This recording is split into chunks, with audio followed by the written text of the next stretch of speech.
أعوذ بالله السميع العليم من الشيطان الرجيم. الحمد لله والصلاة والسلام على رسول الله وأشهد أن لا إله إلا الله وحده لا شريك له وأشهد أن محمدا عبده ورسوله أما بعد.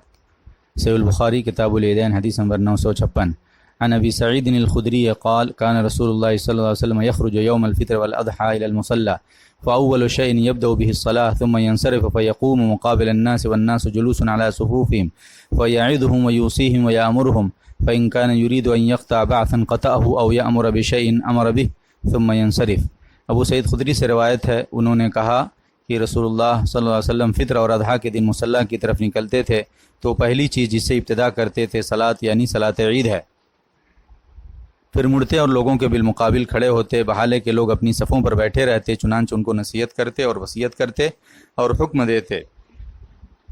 پھر اگر کوئی لشکر بھیجنا چاہتے تو اسے منتخب کرتے، یا کسی چیز کا حکم دینا چاہتے تو اس کا حکم دیتے، پھر واپس ہوتے. اس حدیث میں کئی فوائد ہیں. پہلا فائدہ یہ ہے کہ رسول اللہ صلی اللہ علیہ وسلم اور صحابہ کرام عید الفطر کے دن اور عید الاضحیٰ کے دن مصلی یعنی صلاۃ کے میدان جاتے تھے. دوسرا فائدہ یہ کہ رسول اللہ صلی اللہ علیہ وسلم عیدین کے دن مصلی پہنچ کر پہلے صلاۃ عید پڑھاتے، پھر لوگوں کے سامنے ٹھہر کر خطبہ ارشاد فرماتے. تیسرا فائدہ یہ ہے کہ رسول اللہ صلی اللہ علیہ وسلم عید کے خطبے میں لوگوں کو واضح نصیحت کرتے اور انہیں بھلائی کا حکم دیتے. چوتھا فائدہ یہ ہے کہ رسول اللہ صلی اللہ علیہ وسلم عید کی صلاۃ اور خطبے سے فارغ ہونے کے بعد گھر واپس ہونے سے پہلے اگر کوئی لشکر روانہ کرنا ہوتا تو اس کی تعین کرتے، یا اگر کسی کام کا حکم دینا ہوتا تو اس کا حکم دیتے، پھر گھر واپس ہوتے. پانچواں فائدہ یہ ہے کہ مصلی یعنی صلاۃ کے میدان میں عیدین ادا کرنا سنت ہے. عذر شرعی کی صورت میں دوسری مناسب جگہ ادا کرنا جائز ہے، کیونکہ ساری زمین مسجد ہے اور مصلی یعنی میدان عیدین کے لیے شرط نہیں ہے. مساجد میں بھی عیدین کی ادائیگی عذر کے وقت ہی ہونی چاہیے، نہ کہ بلا عذر، کیونکہ اس سے مصلی میں عیدین ادا کرنے کی سنت ضائع ہو جاتی ہے. چھٹا فائدہ یہ ہے کہ ہر جگہ مسلمانوں کے پاس مسجد کے علاوہ ایک مناسب مصلی ہونا چاہیے جہاں وہ عیدین کی ادائیگی کریں، اسی طرح وہاں صلاۃ جنازہ ادا کریں، نہیں اس سے دوسری دینی مصلحتوں میں فائدہ اٹھائیں. ساتواں فائدہ یہ ہے کہ عید کی ادائیگی کا شرعی طریقہ یہ ہے کہ لوگ مصلی میں جمع ہو کر پہلے جماعت کے ساتھ صلاۃ عید ادا کریں، پھر امام خطبہ دے اور حاضرین اس کے واعظ کو سنیں. واضح ہے کہ حیض و نفاس والی عورتیں صلاۃ عید ادا نہیں کریں گی. آٹھواں فائدہ یہ ہے کہ لاک ڈاؤن اور کرفیو میں باہر نکلنا یا باہر اجتماعی عبادت کرنا ممنوع ہوتا ہے، اس لیے جہاں کے مسلمان مرد و عورت سنت نبویہ کے مطابق اپنے اپنے مصلوں یا مساجد میں عید کی ادائیگی کرتے تھے، وہ لاک ڈاؤن کی حالت میں اپنی اپنی جگہوں پر یا اپنے اپنے گھروں میں سنت کے مطابق خطبہ اور صلاۃ عید ادا کریں گے. حیض و نفاس والی عورتیں صرف خطبہ سنیں گی اور خیر و دعا میں شریک رہیں گی.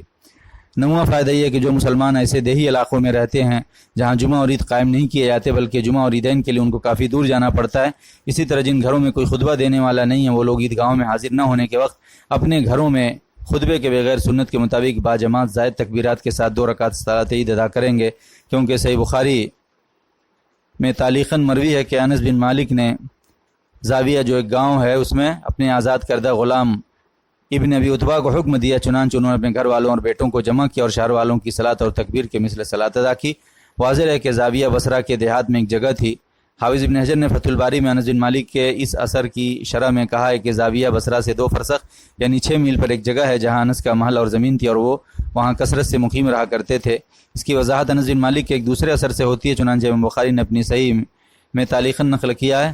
وکان انس رضی اللہ عنہ فی قصر احیانا یجمع و احیانا لا یجمع وهو فی الزاویۃ علی فرسخین، اور انس رضی اللہ عنہ اپنے محل میں کبھی جمعہ ادا کرتے اور کبھی جمعہ ادا نہیں کرتے، بحالے کہ وہ زاویہ میں 2 فرسخ پر تھے. یعنی انس بن مالک جب بصرہ سے 2 فرسخ یعنی 6 میل کی دوری پر زاویہ میں اپنے محل میں مقیم ہوتے تو کبھی جمعہ کے لیے 2 فرسخ کی مسافت طے کر کے بصرہ جاتے اور کبھی جمعہ کے لیے نہیں جاتے تھے. امام عبدالرزاق نے عید کے متعلق انس بن مالک کے اس اثر کو کتاب المصنف میں روایت کیا ہے اور اس پر یہ باب باندھا ہے، باب هل یصلی اہل البادیہ، یعنی باب یہ کہ کیا دیہات والے صلاۃ عید ادا کریں گے. اس ترجمۃ الباب سے ظاہر ہوتا ہے کہ امام عبدالرزاق کے نزدیک انس بن مالک کا اثر دیہات والوں کے صلاۃ عید ادا کرنے سے متعلق ہے، اور وہ اس بات پر دلالت کرتا ہے کہ دیہات کی جو جگہ جمعہ اور عید قائم کرنے کی جگہ سے کافی دور ہو وہاں کے لوگ صلاۃ عید ترک نہیں کریں گے بلکہ اپنے اپنے گھروں میں خطبے کے بغیر جماعت کے ساتھ سنت کے مطابق صلاۃ عید ادا کریں گے. 10واں فائدہ یہ ہے کہ لاک ڈاؤن یا کرفیو میں گھروں میں عید کرنے والوں کو دیہاتوں میں اپنے گھروں میں صلاۃ عید ادا کرنے والوں پر قیاس کر کے خطبہ عید کو ساخط کرنا کئی وجہ سے غلط ہے. پہلی وجہ نبی صلی اللہ علیہ وسلم کی عید خطبے کے ساتھ ہوتی تھی اور یہ خطبہ یقیناً وحی الہی کی بنا پر تھا جس کو ساخط کرنے کے لیے نص شرعی یا یقینی اجماع کی ضرورت ہے جو معلوم نہیں ہے، اور انس بن مالک کا اثر بھی اس کو ساخط کرنے کے لیے کافی و شافی حجت نہیں ہے۔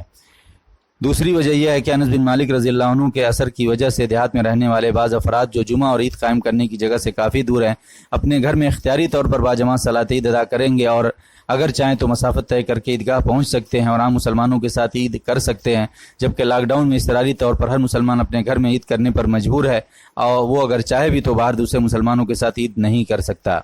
تیسری وجہ، عیدگاہوں سے دور رہنے والے دیہاتی جب اپنے گھروں میں بلا خطبہ صلاۃ عید ادا کرتے ہیں تو مسلمانوں کی اکثریت عیدگاہوں میں خطبے کے ساتھ صلاۃ عید ادا کرتی ہے، مگر لاک ڈاؤن میں گھروں میں عید کرنے والی جماعتوں سے خطبے کو ساخط کرنے کا مطلب یہ ہے کہ لاک ڈاؤن کے علاقے کے سارے مسلمان اس خطبہ عید کو ترک کر دیں جس کو نبی صلی اللہ علیہ وسلم کبھی ترک نہیں کرتے تھے، اور حاضرین صحابہ و صحابیات اس کو سنا کرتے تھے۔ چوتھی وجہ، عیدین میں حیض و نفاس والی خواتین صلاۃ عید ادا نہیں کرتی بلکہ صرف خطبہ سنتی ہے اور اپنے دین و آخرت کے بارے میں نصیحت حاصل کرتی ہیں۔ خطبہ عید کو ترک کرنے کا معنی یہ ہے کہ ان کے لیے عید میں سے نہ صلاۃ اور نہ خطبہ اور واعظ، اور اگر وہ باہر عیدگاہ میں حاضر ہو کر خطبہ عید سننا بھی چاہیں تو نہیں سن سکتی۔ خلاصہ یہ کہ لاک ڈاؤن میں گھروں میں یہ خطبے کے ساتھ عید ادا کریں گے،